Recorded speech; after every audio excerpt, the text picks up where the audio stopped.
Hey everybody, it's Becky. How are you today? I'm checking in to show you guys how far I've made it so far on Frosty Forest Friend for my Christmas painting for the year. I did spend the weekend mostly at quilt camp, so I haven't had a chance to get a whole lot done. I did just finish off this section that I had been working on. Looking at this through the camera definitely brings some of these animals to life that, they look very pixelated when we're up close to them, but they definitely have a lot more definition when we're, looking at them through the camera. This rabbit here, for instance, in real life, I had no idea this was a rabbit until I just looked at it in the camera. You see his little bunny ears and his little eyes. He does not look like that in person. This little bird, I keep thinking his beak should be coming out this way, but it's not because he's looking upward. The little bunny here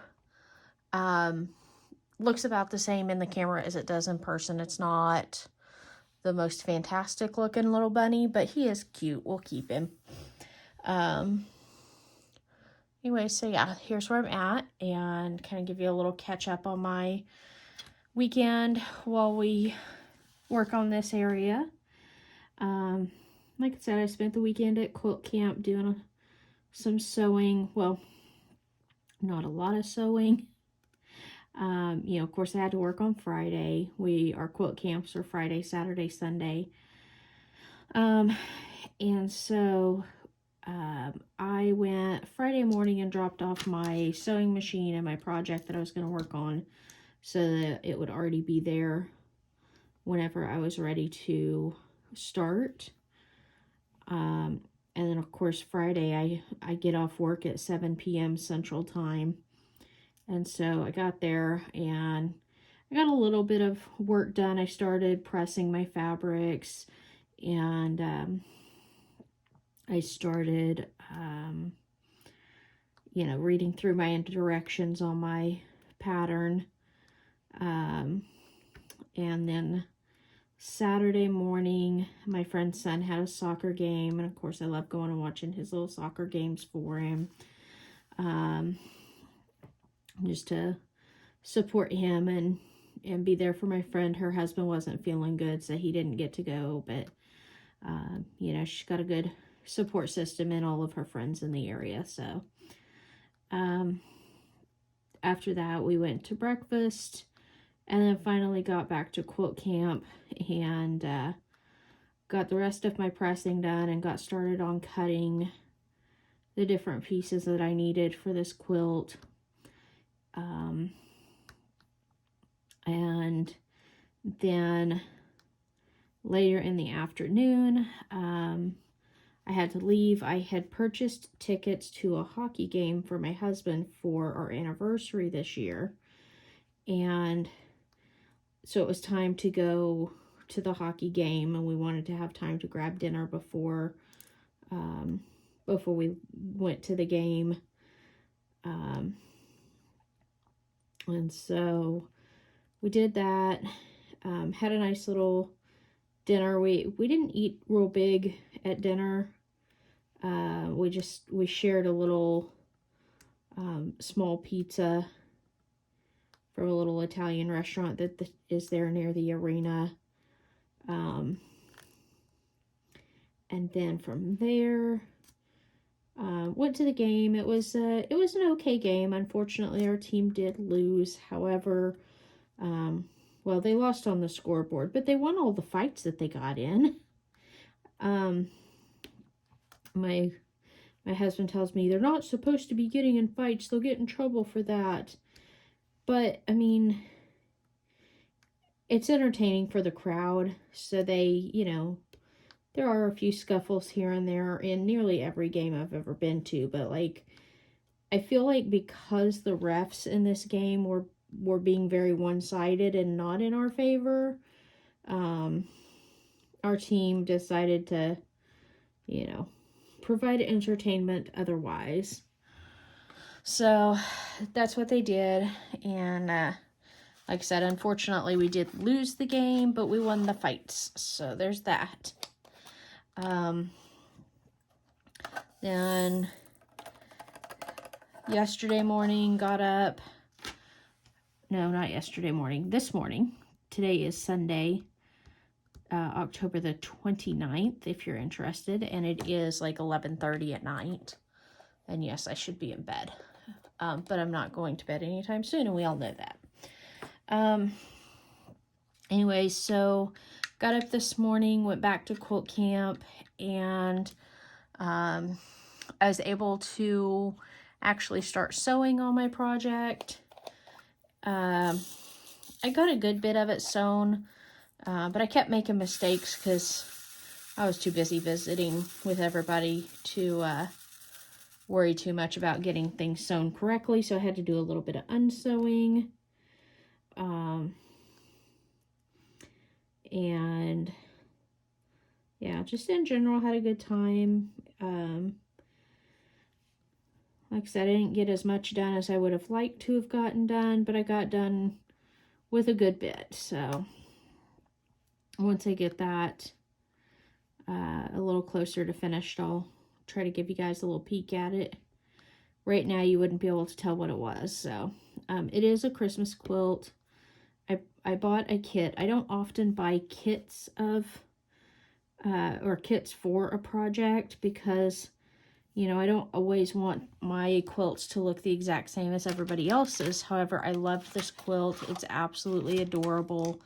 And so when a friend who has a shop put this one on sale just to kind of move some merchandise out so that new stuff could come in, she would put it on Facebook and was like, hey, I've got this on clearance. Who wants it? And I was like, me, me, me, me. So it is now mine.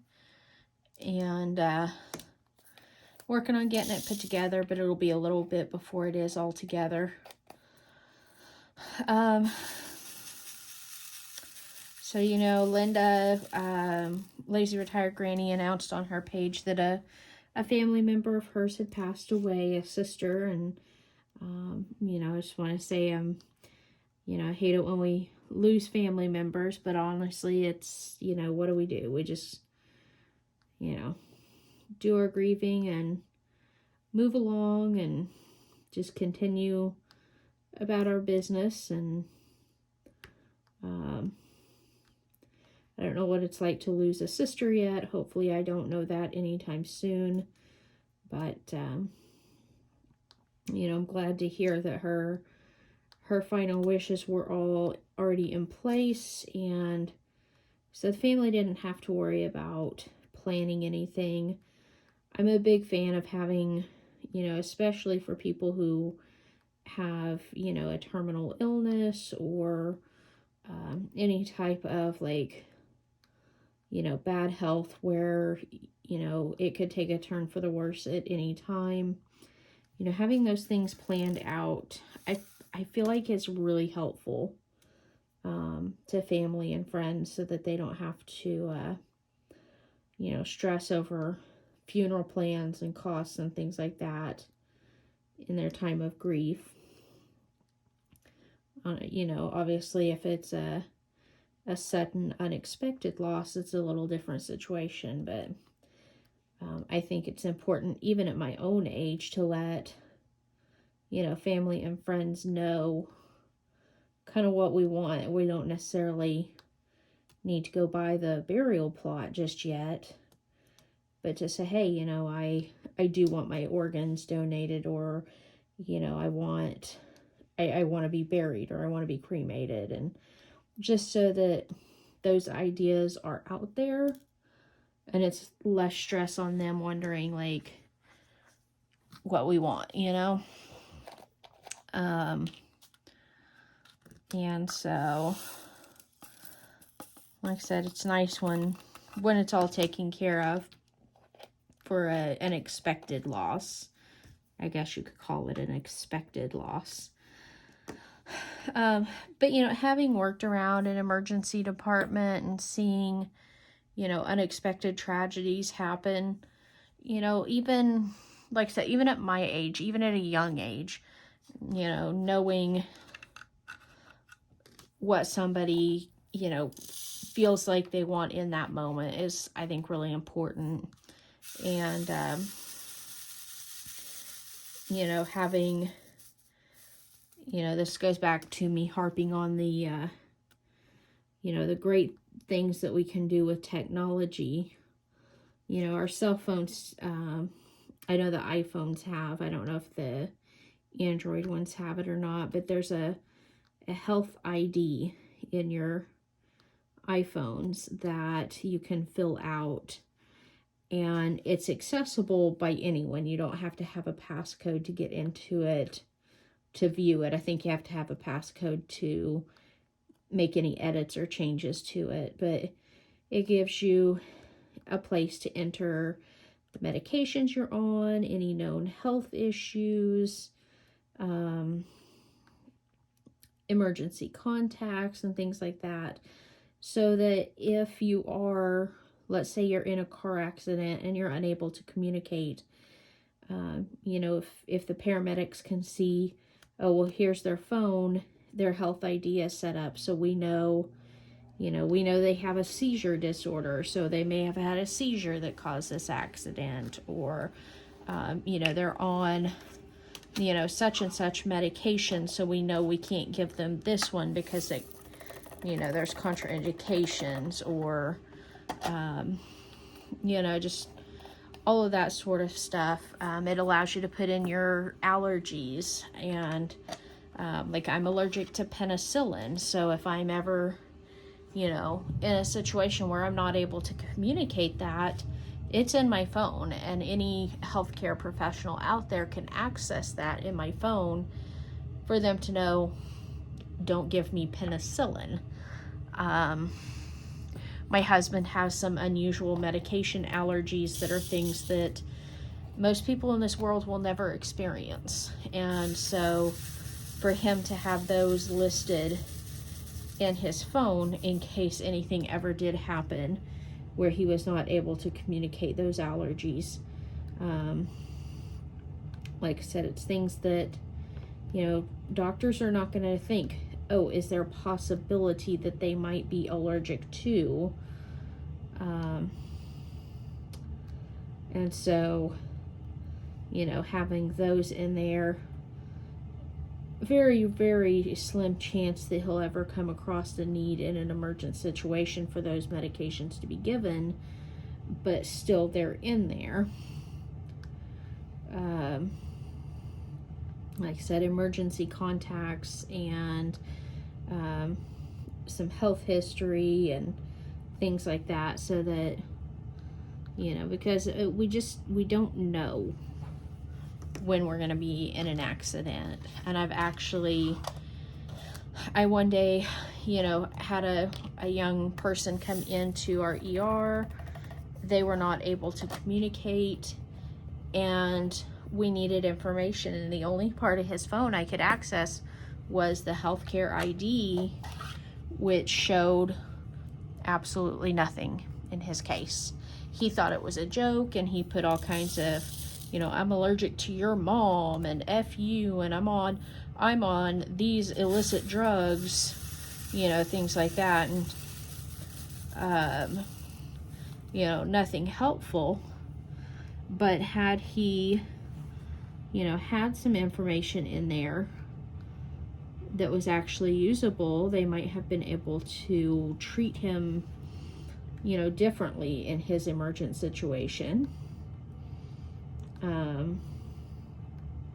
You know, knowing that, oh, well, you know, he has this allergy, and so we should, you know, consider, is his health, you know, emergency that's he's experiencing right now related to said allergy. But no, he didn't take it seriously, and it didn't have an emergency contact. We didn't know what his name was, you know, things like that. So until we could get him lucid enough to tell us who he was, you know, we didn't have any information to go on as far as, you know, being able to contact family to you know, to get anything done. So if you do have an iPhone, look at the health ID and see, you know, see about filling that out, because there are times when emergency personnel do use that.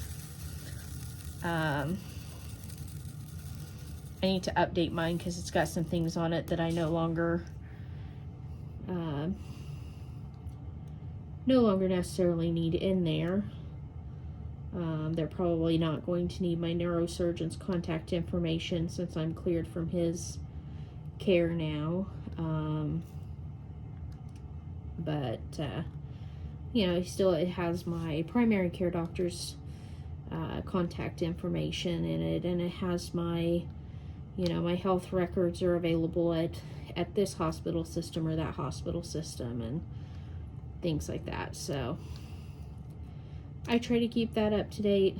Like I said, I do need to do a little update on it now because I've changed a couple of medications around the last time I was at my primary care, and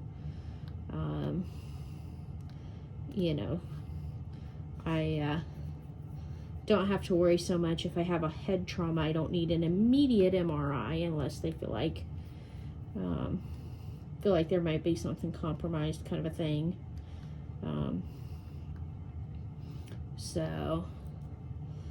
But yeah, that's something that from a medical perspective, I now highly encourage people to think about.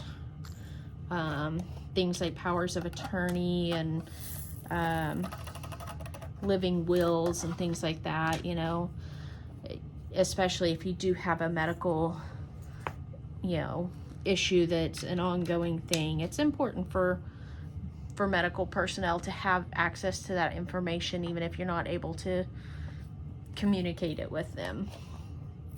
So anyways, that's my soapbox for the night. I'll get off of it. Let's see what else is going on in the wonderful world of Becky. I need to go tomorrow and get my tag updated, pay my registration for the year on my car. That's got to be done by the end of the month, so either tomorrow or Tuesday that needs done. I'll probably try to go tomorrow in case something happens and I'm not able to complete that on Monday. Then I can still have Tuesday to do it before I'm officially illegal. A couple of years ago, my husband actually got pulled over on January 2nd, and his tag had been due no later than December 31st. So he got a little ticket. The officer who pulled him over decided to not be very nice and was like, yeah, I'm giving you a ticket. And my husband's like, well, it's only one, it's technically only 2 days past due, and it's not like I could have done it yesterday. He's like, yeah, but they send out your notice like 2 months in advance, and you could have done it any time between then and now. And my husband's like, well, what if I go get it fixed, go get it paid tomorrow? He's like, well, if you, of course this is after business hours. He's like, if you go get it tomorrow and then go down to the courthouse and show them that you have updated it, then they will cancel the ticket, but you'll still be responsible for court costs. So that's what he did. He went and he got it updated and took his little paper down to the courthouse, and they're like, here, we've canceled your ticket and you owe us $25 in court costs. So, important to update your tag in a timely manner. He and I have known each other for like 11 years now, and he has never updated his tag on time. But this was the first time that he had gotten caught not updating it on time. So I found it kind of funny whenever he actually got ticketed for it. I'm like, kind of serves you right. You never do it on time, so, you know, it's about time he got caught. So yeah, his will be due again in December. We'll see if he actually goes and does it. Of course, with me working the hours that I work now, he'll probably send a check with me and say, hey, can you go do this? I do need to see if I can find a updated insurance card for my car. I know they can look it up, so if I ever get pulled over, I'm like, can you just look it up? And they're like, yeah, we can look it up. And I'm pretty sure that the tag office can do that too. So I don't think I've taken insurance paperwork with me the last time I went, because I always forget to put the thing in my car, because like I said, they can look it up.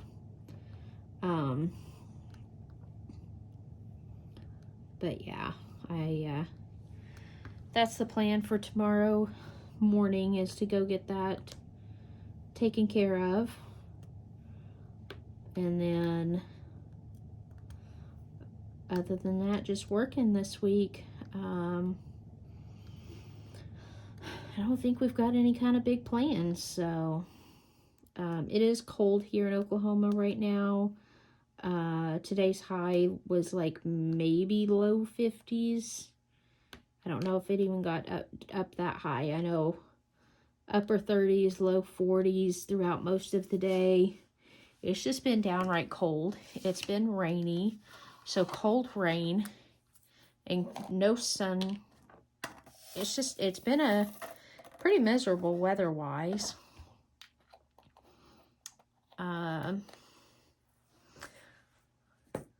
We had to start digging out sweaters and winter coats and all that, and I realized I really don't have a good winter coat.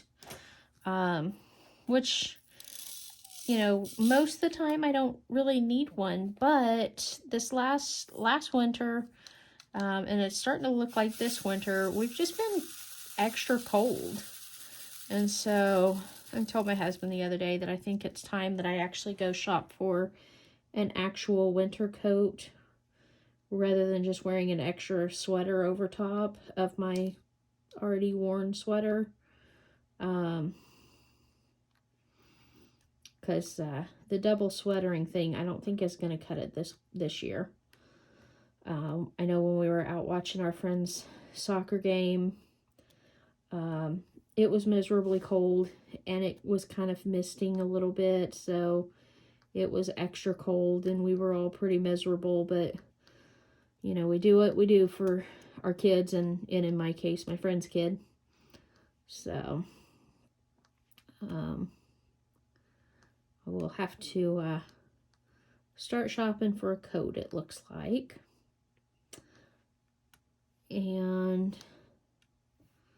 let's see what else we're in. We are less than 30 days away from heading out on our cruise.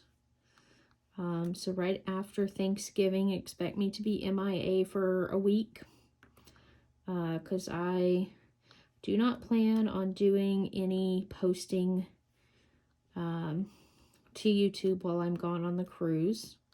I'll definitely update you guys and try to get some videos and pictures and things together for you guys, so you can see where all we went and some of the fun things that we've done.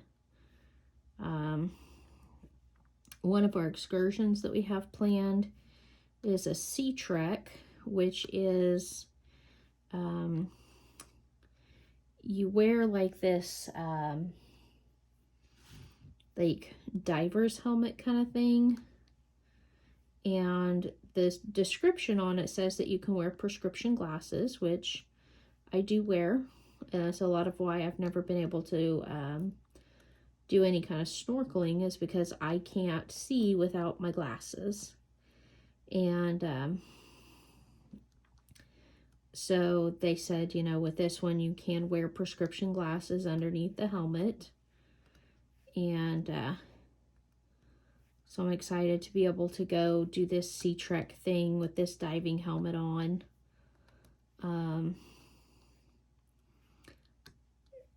We also have a glass bottom boat tour planned in one area. So we'll be able to kind of see some of the sea life through the bottom side of the boat. I've tried to go on a glass bottom boat tour like that before and it fell through, so fingers crossed we are able to do this one. Because I feel like even if the sea trek is not as successful as I'd like it to be, you know, at least with the glass bottom boat, I'll be able to see some sea life.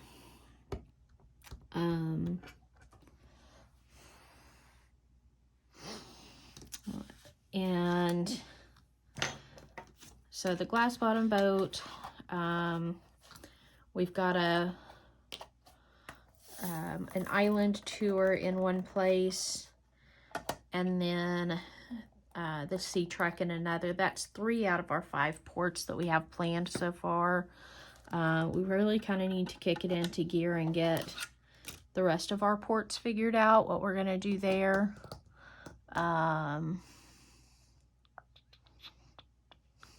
There it is. I couldn't remember what letter I was looking for. Like, I knew what letter it was, but I kind of forgot what it looked like. You ever do that? You're sitting there going, which one am I looking for again?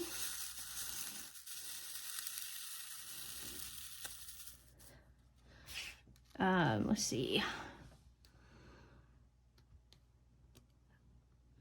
We've got, as far as our cruise goes, we've got our flight booked. We do still need to book a hotel room for the night before our flight.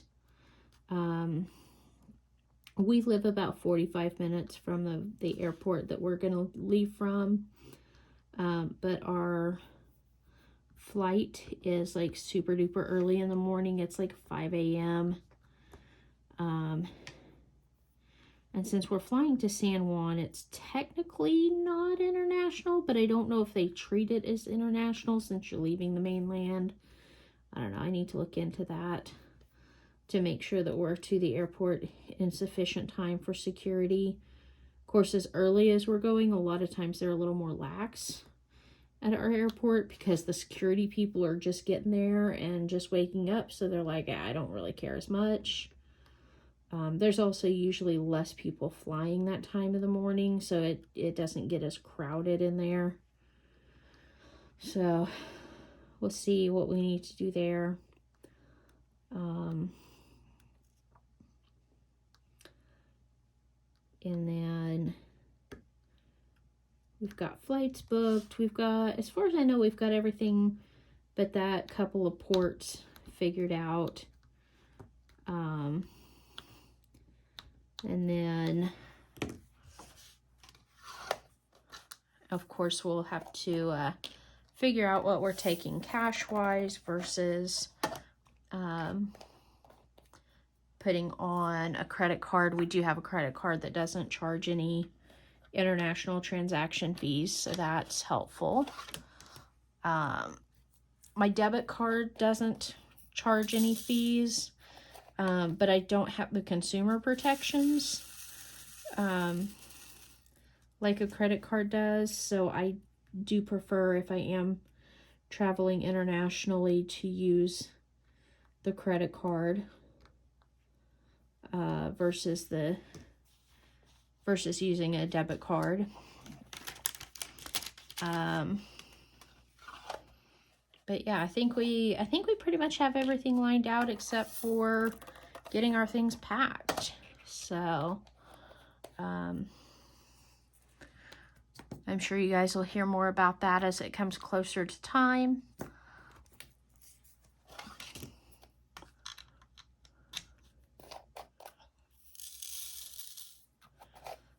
Let's see here. I can't think of really anything else to chit-chat about. DP Crazy Lady, hopefully your daughter is doing well and adjusting to post-surgical life. Hope that your cross stitch is starting to come along. I can't wait to hear your thoughts about that once you've completed it. You know, if it was,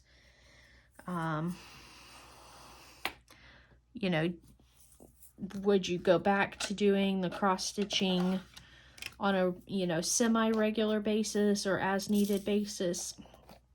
You know, did you enjoy it as much as you enjoyed cross stitching before you discovered diamond painting?